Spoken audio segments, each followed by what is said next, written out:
Okay, this is a teardown on this 2018 Yamaha f90.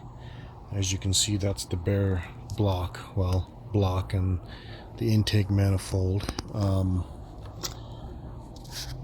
The head is sitting here, valve cover, yeah, 4 valves per cylinder. Couple of notes to make on this motor is your rectifier is actually water cooled. This is the exhaust water jacket. As you can see, the exhaust comes out of here and water's dumped through here. Lots of anodes. Pretty neat looking motor. Single overhead cam. The SHO motors are dual overhead cam. Yeah, some notable interesting features in this motor.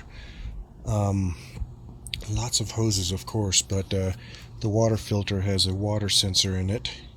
The rectifier being water cooled, you get more amperage out of it. To remove the head, basically you're unbolting the intake manifold. There's a couple of side bolts here. You can just tilt the intake manifold to the side.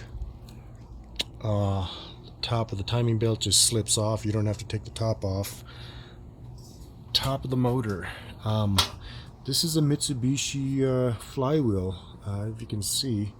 And the ECU, the whole electronic system is Mitsubishi. So Yamaha is still licensing their controls from Mitsubishi.